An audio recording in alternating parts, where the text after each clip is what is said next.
Teşekkür ederim beni çağırdığınız için Sayın Genel Başkan ve akademisyenlere, yazarlara, çizerlere çok teşekkür ederim. Sağ olun, var olun. Bu çalıştayın Van'da ikinci çalıştayın yapılması gerçekten çok önemlidir. Üçüncü çalıştay da dördüncü veya beşinci de Erbil'de olsa daha güzel olacak. Sürecin Irak Kürtlerine veya bizim deyişimizle Kürdistan bölgesel yönetimine etkileri çoktur.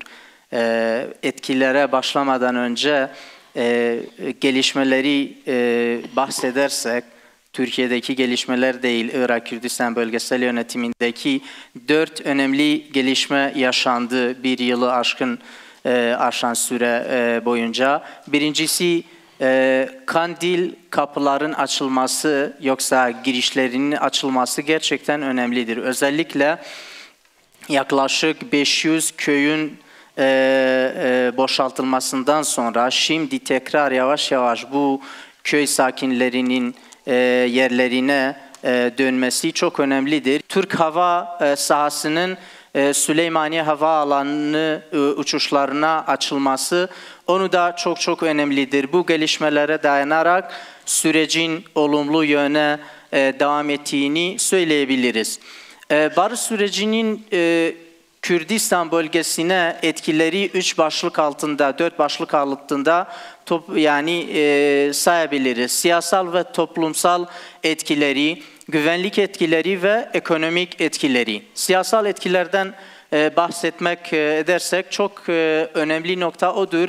Artık İKB ile Türkiye arasındaki, Erbil ile Ankara arasındaki ilişkiler güvenlikten siyasal ve ekonomiye taşınması çok önemlidir. Kayda değer bir noktadır. Çünkü şimdiye kadar Ankara güvenlik açısından İKB'ye bakıyordu ama bundan sonra özellikle örgüt kendisi fashedildikten sonra ve ortadan kalktıktan sonra siyasal ve ekonomi ilişkiler daha güçlendireceğini düşünüyoruz.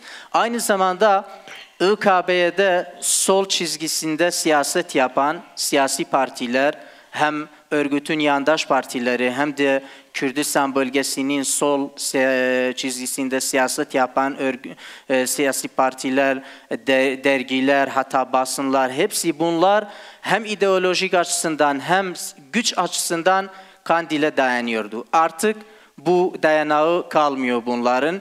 Bu açıdan çok önemlidir. Özellikle İslamilerin daha güçlü konuşabilmesi yani sesini daha güçlü olabilmesi mümkündür. Başka bir gelişme etki de toplumsal etkisidir. Artık Kuzey Kürdistan'da olduğu gibi bizim Güney Kürdistan'da da aynı şekilde bizim gençlerimiz, delikanlılarımız, erkek kız fark etmez ikisi de hem gönüllü olarak hem de kaçırılarak deyim yerindeyse yani dağa götürülüyor.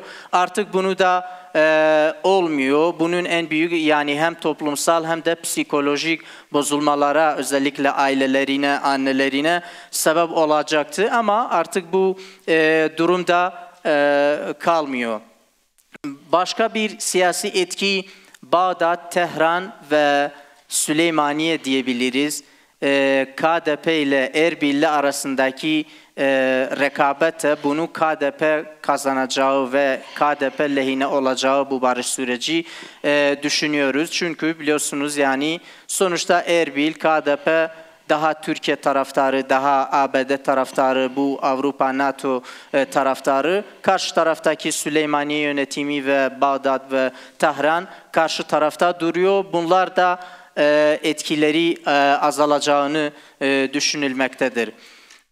Bizim bölgede Kürdistan Demokrat Partisi, KDP, Barzani Partisi ve Yagirtu Kürdistan İslami Partisi bunlar Türkiye ile Ankara ile ilişkileri iyi durumda, sürekli yani iyi bir durumdadır. Ne zaman Türkiye'nin saldırıları olursa KDP ile Yagirtu mahcup kalacaktı. Yani utanç verici bir duruma düşecekti. Artık bunu da olmuyor. Artık ÖKB'ye vatandaşları, bu iki partiyi ve hatta Erbil yönetimi bu açıdan eleştiremiyor. Neden bu saldırılara sessiz kalacaksınız? Çünkü saldırı kalmazsa bu eleştiriler de ortadan kalkıyor. O yüzden daha Erbil'de daha Türkiye ile, Ankara ile ilişkileri güçlendirebilir. Tabii başka etkiler de var ama daha vakit almadan güvenlik etkileri bahsediyorum. Güvenlik etkileri de çok önemlidir.